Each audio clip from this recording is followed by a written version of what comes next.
Welcome to all the speakers. So this is our first panel. Today we are going to discuss the different types of DAO tooling. Am I? Right. You can a little bit. We are sort of, All right. just Yeah. talk away. So yes, we're going to discuss the different advantages and disadvantages of the current DAO tooling that we have. How can we improve that? We're going to learn more about Commonwealth, Rhys, and Tally today. So please welcome our guests. We have David from Rhys, we have Dylan from Commonwealth, and then we have Coolhorsegirl from Tally. So I would love to just give you all a moment to make an introduction about who you are, what do you do, and how does your project impact DAOs? Hey everyone, I'm David. I'm co-founder of Rhys. We are an on-chain contest platform. Contest is just a way for people to submit responses to a prompt and then vote on responses to a prompt, and if they want, add rewards for the winner of the contest as well. And so one of the big use cases for this is governance. Traditionally, we've thought of governance as being a voting policy, and I would say what we've really done is like open that up to much more submission-based policy. So traditionally, people are just voting in DAOs. We really wanted to open it up so that in DAOs, you're not just voting, you can also submit. And so, quick example would be someone puts a proposal out to a DAO. Now people could submit alternate versions of that proposal, submit those, and then vote on their favorite one. That would be a sample use case. I'm going to cut myself off there. There's plenty more to talk about, but let's hear from these guys. Cool. Hello everybody, I'm Rhys. I do ecosystem at Commonwealth, a all-in-one governance platform. So we kind of host the heart of the governance process, being the discussion in a crypto native forum with a wallet login and token gating and all that fun stuff, as well as off-chain voting, so bidirectional integration with Snapshot, and then a UI to on-chain governance contracts, and then being able to link it all together. So, yeah. Hey guys, I'm Coolhorsegirl. It's good to see all you guys. I work for Tally. I'm on the go-to-market team. So Tally is also an all-in-one comprehensive platform for DAO governance. Tally really believes in on-chain governance. We cater to DAO operators, voters, and delegates.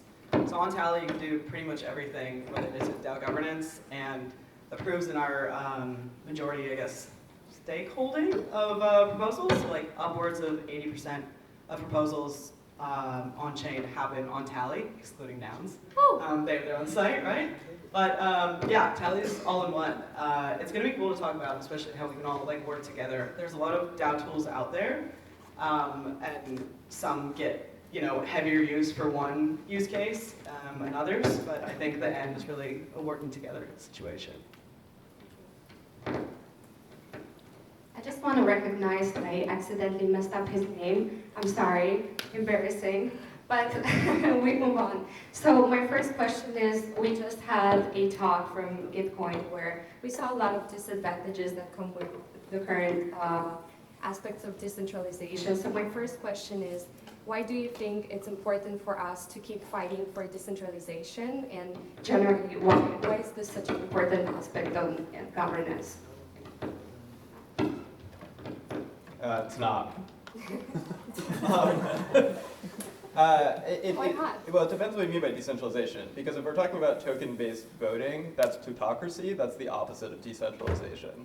So I think we've all deluded ourselves. We've called this thing decentralization as though that means democratization. And what we've actually done a lot of the time is just put a lot of power in the hands of whales. And a really interesting case of this would be like, oh, what is it? Was it like A16Z, right? Like controls a massive number of tokens. And they're very aware of this issue. They're very thoughtful about it. They're really good governance minds. And so what they did is they said, look, we have to delegate out our tokens to a bunch of different projects in the space who all have different views. They can compete with each other. And this will bring about decentralization. And what happened is people still look and they say, Andreessen owns all of these tokens. Why would we even bother participating? So even though their motives are good, they're spreading it, they're sharing it, people still aren't participating because they're seeing how centralized, right, that is. So actually, I will say decentralization really is important. It doesn't exist right now. If we really want to think about decentralization, I think we need to think about a couple things. And one is, who are we decentralizing to? There always is a level of permissioning involved in any sort of decision making. And then the question is, are we giving equal power? Are we giving power proportionate to people's contributions? What does that mean? My idea of decentralization is decentralizing opportunity, making everyone have the equal opportunity to be able to participate and to build reputation, but it's not necessarily equal power.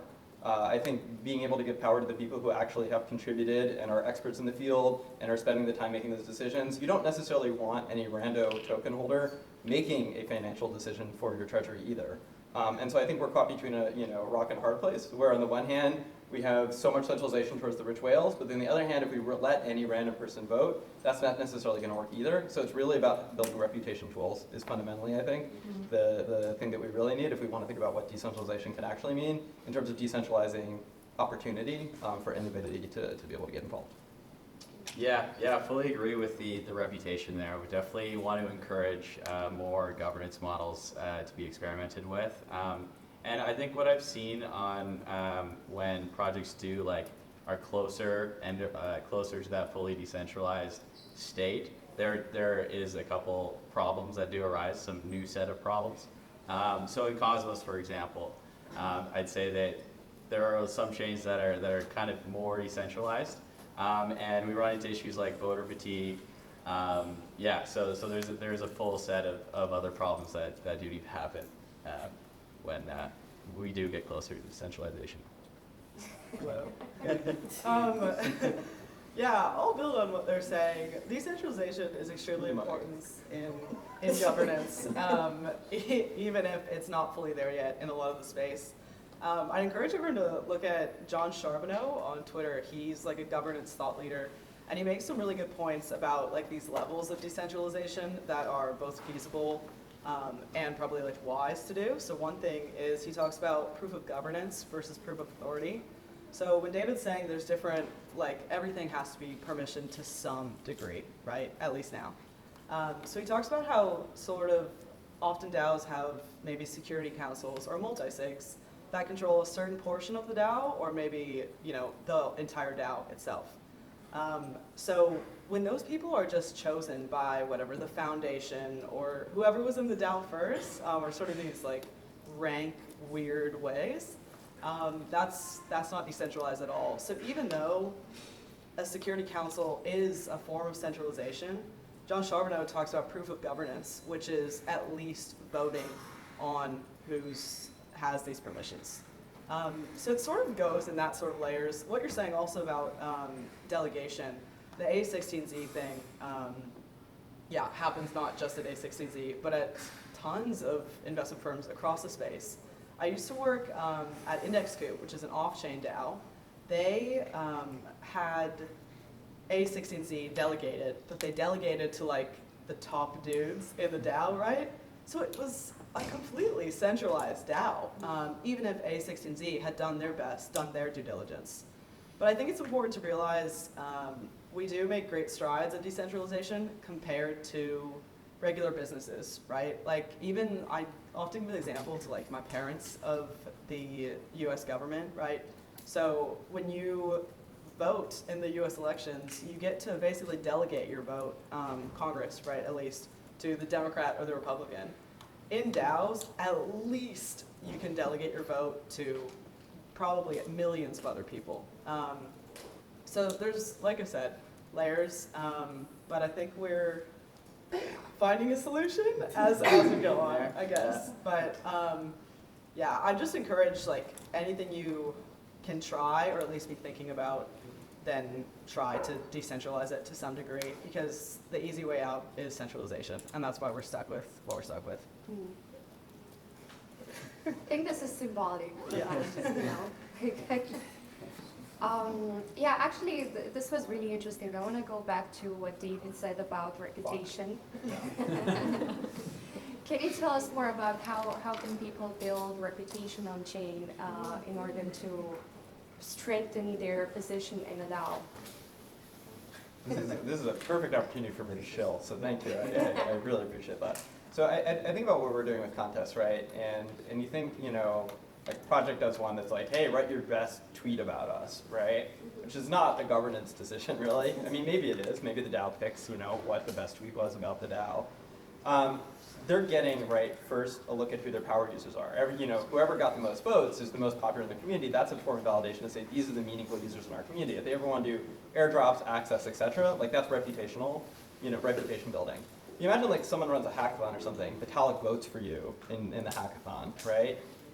If you lose that hackathon miserably, only Vitalik has voted for you. You still have what is essentially an on-chain credential that you can leverage in all of these other ways around the ecosystem to get jobs, get access, right? Other protocols are going to want to work with you, etc. Right? It's very, very meaningful to have that level of attestation when we can tie that to attribution in terms of who the person was who gave it.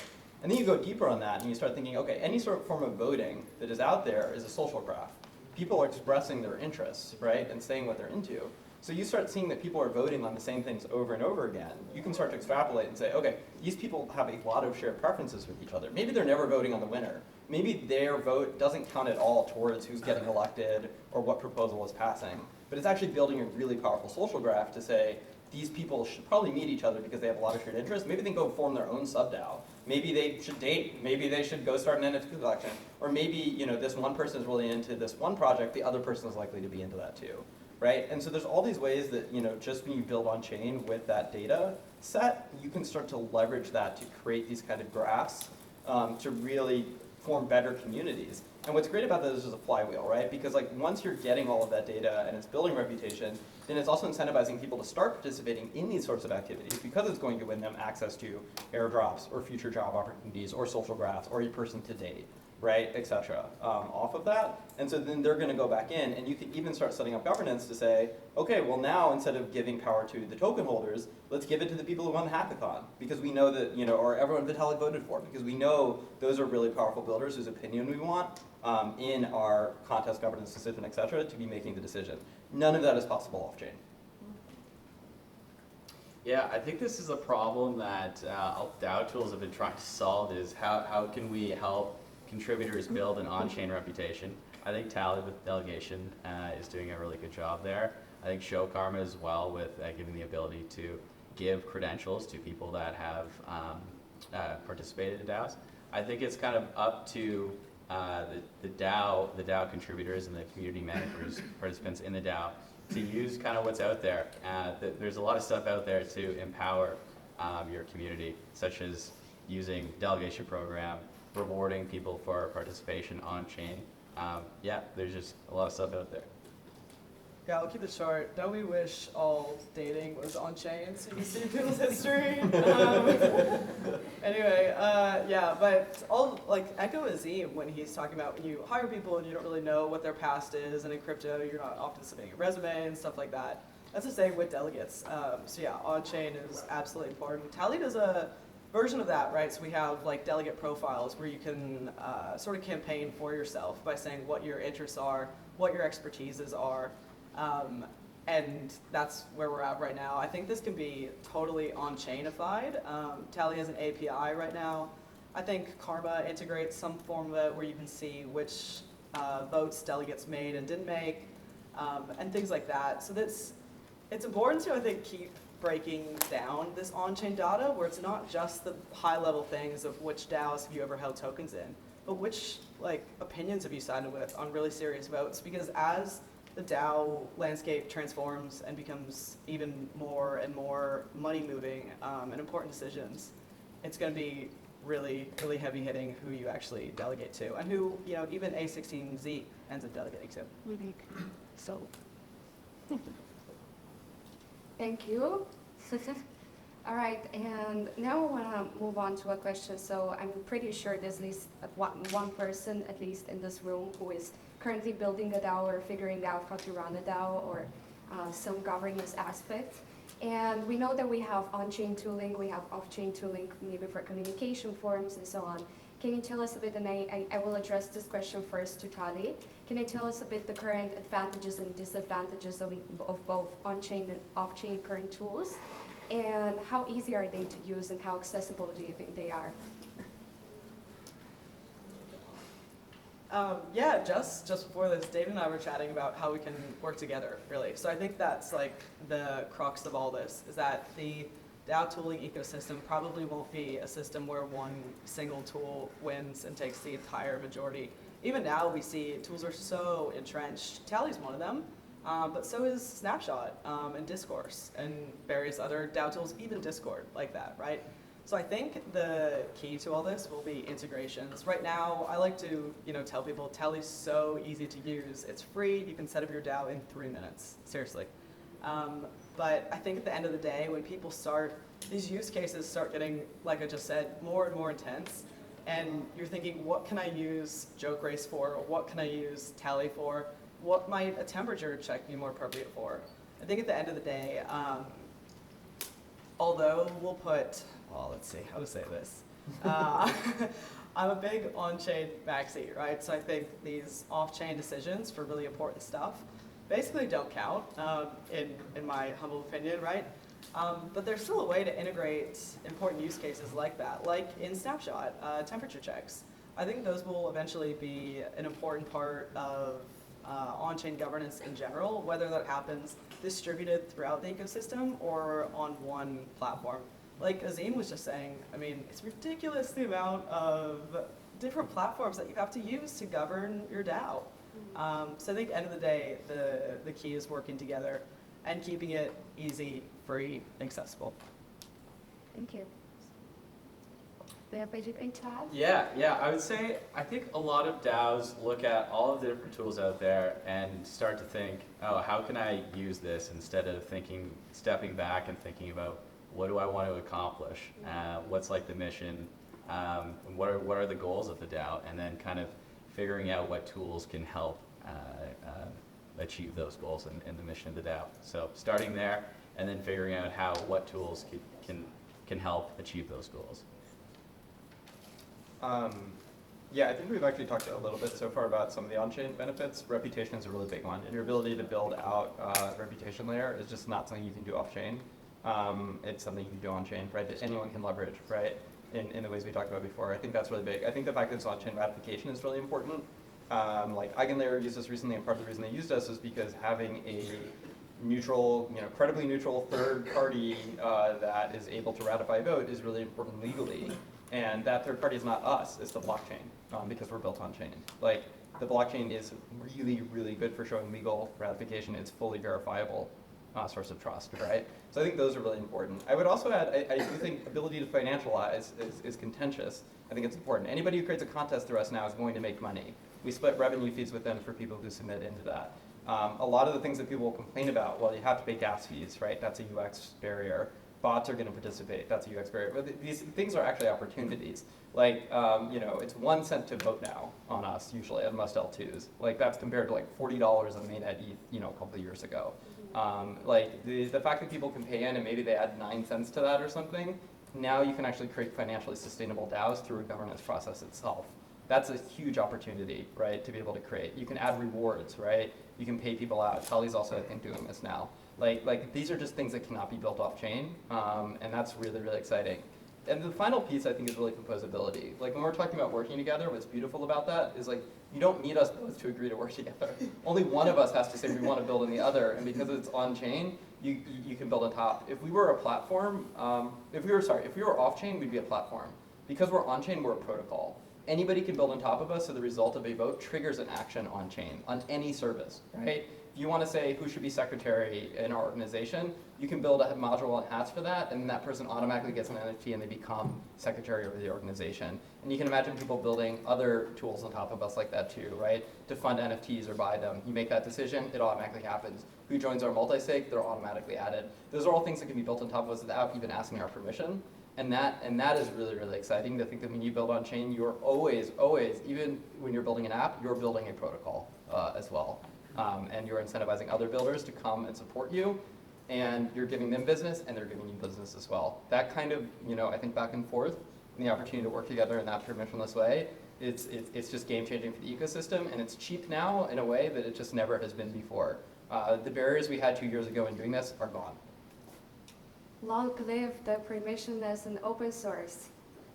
All right, thank you. And can you give us actually a few examples that you like to talk about when it comes to DAOs or other projects using your platform, slash protocol, or other use cases that you could give the audience? Start them around again. You go first, yeah. All right. DAOs using Commonwealth. So Stargate, I think, is a good example. So they use, for example, if they want to deploy on another chain, they first have a discussion within the Commonwealth forum, can gate it to their community, and then once the community has sorted out how exactly that's going to work and have aligned all the stakeholders on exactly how they're going to do that, they then click one button, turn it into a proposal, and then the community votes on it. What I think is really interesting with Commonwealth hosting all of these communities, we've kind of leveraged all of the content that all of these communities and all of these initiatives that the community has worked on. So, example, 1inch, they're creating a constitution, and how they kind of did their research for how the hell they created a constitution for a DAO. They just global search on Commonwealth constitution, and a list of constitutions that other DAOs have created popped up. So I think it's a really good tool as well to learn some really interesting things that DAOs are doing, and learn how you can participate in DAOs as well. Sweet. I'll give the example of council elections. So I spoke about earlier, right, proof of governance versus proof of authority. And is it really a DAO if the leaders of the DAO are given top-down via, Twitter post? Here's the 6 people that's going to be on our council. They're probably, people from investment firms in the DAO, or they're probably people who have been in the DAO for 6 years and may not have the on-chain credentials to actually be in that position, right? So what Tally did with Arbitrum and DAO was we helped run their on-chain elections for their security council. This was a large undertaking, but it was well worth. We're really happy with the results of it because it was all on-chain elected, right? So these people that have won the Arbitrum Security Council both have the responsibility to take care of the Arbitrum DAO for the next year, and also a $60K paycheck, right? So the incentives to run for this are far-ranging, but I think after this process where we had a number of Twitter spaces, right, we had a number of background checks, we had people campaigning online via the Tally delegate platform, what their interests are, what their expertises are. Then we did a first round. After that, about 100 candidates got narrowed down to 24. And then from the second round, which ran 3 weeks, we did a unique voting mechanism where voting decayed after 7 days. You really had to make your voice heard before other, factors got involved, which was really cool because at the end of it, it was 6 people who were extremely, extremely qualified and are not just people chosen by the Arbitrum Foundation or by Arbitrum's investors. They're people chosen by the true DAO, which is an absolutely super important use case for both Tally and also the future of on-chain governance tools like reputational on-chain. Sweet. I'll try to talk quickly about 2 use cases. So one was Gitcoin has a contest up right now for selecting a grant curator who will help pick grants. This is a cool one because I think I don't think they opened up to everyone, but they came close. They opened up to almost everyone to be able to submit and say, my friend should do this, or I should do this, right? And they got dozens of submissions of people saying why they should be grant curator. And then for the voting, so the way it works in Joker is you can decide whoever you want to be able to submit and whoever you want to be able to vote. Those can be the same group, different group, subsets each other. And so this one, they had tons of people submit, and then just a small group jury, right, is going to vote to say this is who we want. Eigenlayer used us in the exact opposite way. And so Eigenlayer had only 8 teams be able to submit, to be able to say, we want our liquid staking token to be approved, to be supported by Eigenlayer. And so those 8 projects were the only ones that were able to submit. So now you have a tiny group submitting, but for voting, it was about 50,000 voters that were, or 44,000 voters that were allow listed, and those were anyone who held any of the 8 staking tokens. And so part of the beauty of this is because we let you customize whoever you want to vote, any on-chain address, any amount, they were able to go to every LP pool, they were able to go across every DEX, and then take 8 different tokens and give them all voting power.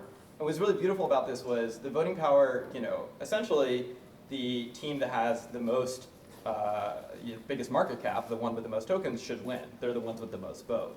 But that only happens in practice if they actually come out and they support it.